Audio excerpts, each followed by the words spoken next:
Bonjour les graines de joie. Voilà, nous voilà à la fin de la 7e journée de marche. Donc ça fait une semaine, ça y est, qu'on marche. C'est rigolo parce qu'aujourd'hui c'est le dimanche de Pâques. On a marché toute la journée. On s'est offert un petit coup de chocolat en arrivant quand même, parce que voilà, pour célébrer ce dimanche de Pâques. Et on a passé une journée qui était assez monotone encore. Voilà, on est sur le plateau de la Meseta entre Burgos et Léon. Et c'est un grand plateau à 800 mètres d'altitude. Et c'est vrai que bon, c'est des champs à perte de vue. Hein. L'horizon qui est tout plat. Ouais, on voit pas le bout. On voit pas le bout, on voit le chemin. Donc bon, de temps en temps, on descend un peu du plateau, on remonte un peu. Enfin voilà, il y a quelques petites variations, mais c'est vrai que c'est assez déroutant en fait. On nous en avait pas mal parlé de cette partie de l'Espagne. Et c'est vraiment un truc à vivre, je trouve, parce que ça vient vraiment nous chercher assez profondément. Hein, Roxane, tu vas nous en dire 2 mots. Et c'est rigolo parce que donc ça fait plusieurs jours que c'est assez monotone. Et en fonction des jours et de la manière dont on se sent les uns et les autres à l'intérieur, on a on a des ressentis différents de la journée, de comment se passe la journée, etc. Et bon, je sais que toi aujourd'hui c'était un peu difficile pour toi, Roxane. Ouais, c'était un peu compliqué. En fait,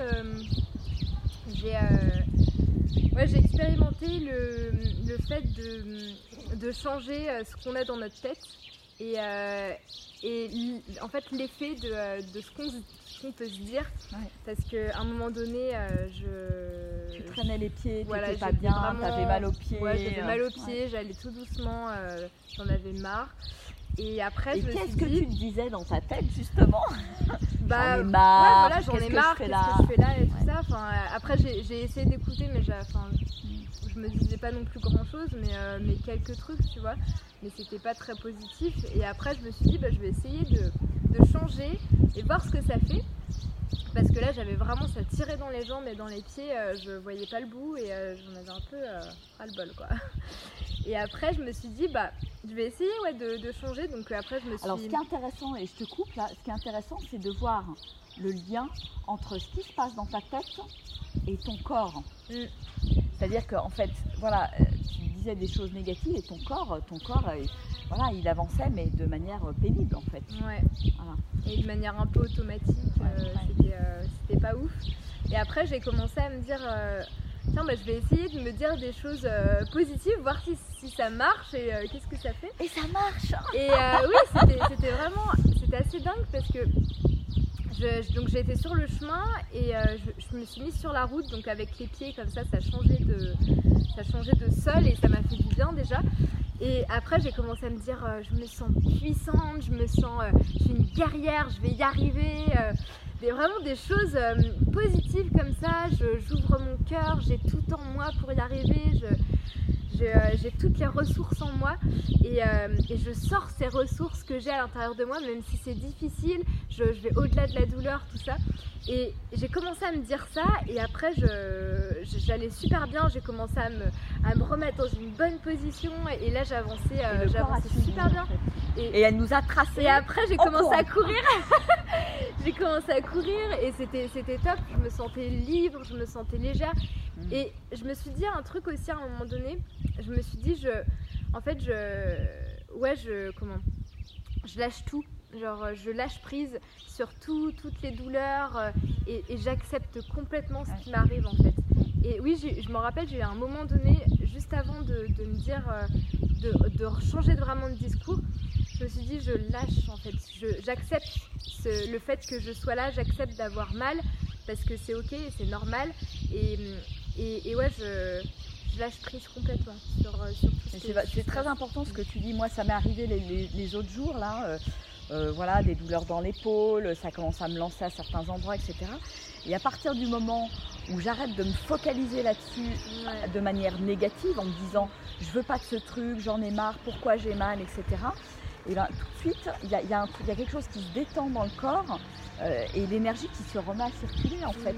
Et on arrête de mettre un focus négatif et tout de suite il se passe quelque chose.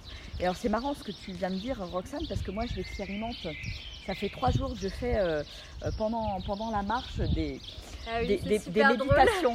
méditations, marchées. Tout d'un coup, elle va super vite et tu ne comprends pas pourquoi. Et donc, c'est des méditations marchées. Alors, normalement, je suis censée alterner des moments où je suis statique et des moments où je marche. Bon, il se trouve que je fais tout en marchant. Et en fait, il y a un moment donné, effectivement, la méditation me fait monter en énergie, dans une belle énergie d'amour, de gratitude, de joie de vivre, enfin voilà, plein de belles énergies qui font que voilà, je me remplis et je remplis mon cœur de tout ça. Et puis à un moment donné, voilà, c'est une méditation pour vraiment quelque part changer d'énergie et intégrer notre énergie du futur en fait. C'est faire en sorte que cette énergie, se rendre compte que cette énergie est dans notre champ, la ressentir et comprendre que finalement tout est là. Et en fait, c'est se mettre en marche vers ce futur moi en fait. Et puis en fait, je me rends compte, et ça rejoint complètement ce que tu dis, Roxane, qu'au moment où je suis pleine de cette belle énergie, à un moment donné, il me dit bon, bah voilà, maintenant vous allez vous mettre à marcher et de manière en ayant le regard, je dirais un peu en transe sur l'horizon, un regard un peu hypnotique, et je me mets à marcher. C'est impressionnant quoi. J'ai plus mal. C'est vraiment mon corps qui suit mon mental. Et c'est impressionnant quoi. Et j'ai plus mal, il y a plus rien qui existe autour de moi et je trace et je vais 2 fois plus vite quoi. Tant et si bien que mon fils Armand, qui est souvent en train de nous attendre, dit bon maman, tu fais ta méditation. Tu fais ta méditation pour avancer plus vite. Voilà, parce qu'autrement il me dit que je vais au pâquerette, mais bon voilà, je marche à mon rythme. Mais c'est vrai que quand je suis dans cette énergie, c'est une sorte de conditionnement aussi, quand mon mental se met en marche dans le sens de je me sens illimitée, je me sens invincible, je suis capable de faire des miracles, je suis remplie d'une énergie divine, etc., etc. Eh bien, le corps y suit. Et on devient, c'est les méditations de Joe Dispenza, c'est vraiment ça, on devient plus énergie que matière en fait. Et on transcende ce truc-là et on avance quoi, on avance vraiment comme jamais. Et ça rejoint complètement ce que tu as expérimenté aujourd'hui. Et c'est vrai que bon, moi, aujourd'hui, j'ai pas trouvé forcément aussi un petit peu sur la fin. C'est là justement où j'ai mis la méditation et je me suis dit comme ça me permettra de me mettre aussi dans une belle énergie et d'avancer plus vite aussi. Et parce que voilà, c'est quelque chose quand on se remplit comme ça d'amour, de gratitude, etc.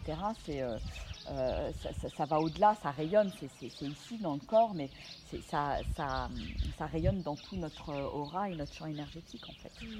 Donc c'est assez rigolo. Et c'est vrai que cette portion du chemin, elle est vraiment particulière pour ça. Ouais. Le gars qui nous a accueillis là tout à l'heure à l'auberge nous a dit, et on a trouvé ça très, très chouette très avec juste. Roxane, il nous a dit que le chemin de Compostelle en Espagne, c'est 3 parties différentes. Il nous a dit la première partie, le premier tiers, c'est très physique. La deuxième partie, celle sur laquelle on est, c'est très psychologique. Et la troisième partie est très spirituelle.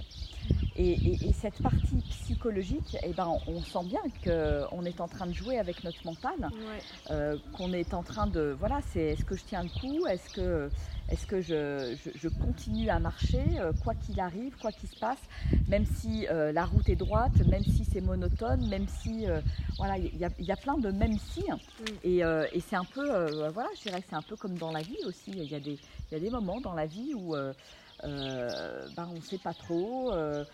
Il y a ce côté faire confiance, continuer à avancer, quoi qu'il arrive, avancer vers l'inconnu. Ouais, bon, ok, il y a cette ligne droite. Mais je sais pas ce qu'il y a derrière. Je ne sais pas où c'est. Bon, le prochain village, on se dit, bah, il doit être bientôt, mais on ne le voit pas. Et ça a quelque chose de... Je pense que moi, ça vient me chercher vraiment aussi dans la confiance. Faire confiance et se dire, bon, je lâche prise sur tout ce qui peut arriver et je continue d'avancer, peu importe ce qui arrive, en fait, peu importe ce qu'il y a derrière. Et j'avance petit pas par petit pas. Donc on en a encore, on est à Léon demain là avec la belle cathédrale. Je pense qu'on a encore 1 ou 2 jours comme ça. Et bon après ça va être différent. Et puis ce qui n'est pas facile sur cette partie-là aussi, c'est des grands champs en fait. Donc c'est très plat. Il n'y a pas énormément de relief. Et pas beaucoup d'arbres non plus. Alors c'est vrai, par contre, c'est vrai que dès qu'il y a des arbres, on en a eu aujourd'hui. Alors moi je me suis régalée, j'ai pris des photos, j'étais waouh, et puis regardez là derrière on a un petit saule, saule pleureur là qui est vert tendre, là, il a ces jeunes petites pousses qui viennent de sortir. Et du coup c'est un régal pour les yeux sur le moment. On a eu un beau moment ce matin avec de lumière aussi, avec au petit matin là, c'est fabuleux, c'est vraiment un régal pour les yeux. Moi, tous les matins, c'est la magie de la nature qui est là. Et puis un petit moment aussi difficile aujourd'hui parce que on s'est un peu attrapé avec Hortense, ma deuxième fille, la plus petite. Et il faut gérer ça aussi sur le chemin parce que on est tous ensemble 24 heures sur 24 et puis il y a des moments voilà, la tension arrive, les égos se frottent et c'est pas toujours facile non plus. Donc voilà, la manière dont on a géré ça, c'est que on est parti chacune, moi je suis partie comme une fusée devant pour me séparer de la négativité et puis me dire c'est ok, je vais marcher. Après ça a été Hortense qui a fait la même chose devant, puis au bout d'un moment chacune on s'est calmé, on s'est retrouvés, on s'est fait des gros bisous et c'était chouette. Et puis tout simplement se dire quand c'est comme ça de revenir avec je dirais le cœur ouvert et de se dire que voilà, tout est ok et que c'est voilà, même si apprendre à dire pardon, à demander pardon, à être désolé. Et moi c'est ce que je fais de plus en plus, je trouve, avec les enfants. Je ne le faisais pas au moins quand vous étiez petits, mais très facilement maintenant je dis voilà, je me suis emportée ou j'ai peut-être dit quelque chose que t'as pas aimé et c'est accepté. Moi ça m'aide à accepter aussi que je ne suis pas parfaite, je ne suis pas une maman parfaite et c'est ok. Et ça m'aide aussi à demander pardon en fait. Demander pardon en disant voilà, là à ce moment-là, ok, j'ai peut-être pas dit les bons mots, ça t'a blessé, etc. Et c'est revenir vers l'autre.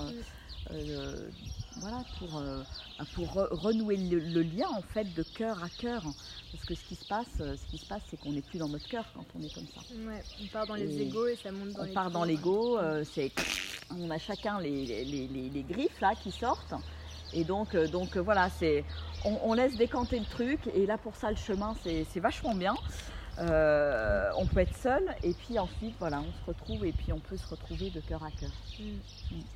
Donc voilà, il s'est passé plein de choses aujourd'hui et là on va se poser et se faire notre petite tambouille ce soir, pas de restaurant, des petites pâtes au chorizo et voilà. Bon écoutez, on vous fait des gros bisous. Qui c'est qui était là?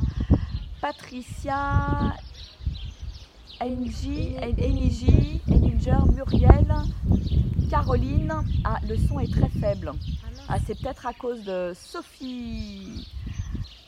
Eric, oui, il y a beaucoup de vent, on a pas mal de vent sur le plateau. Bon, j'espère que vous allez quand même entendre ce qu'on raconte, mais bon, voilà, mettez le son plus fort. Bon, en tout cas, on vous embrasse bien fort. On vous dit à demain pour le 8e jour et l'arrivée sur Léon. Voilà. Yes. On vous embrasse et puis à tout à l'heure, vers 19 h, on vous fera notre petite vidéo du jour sur l'amour de soi. Allez, on vous embrasse bien fort. Au revoir.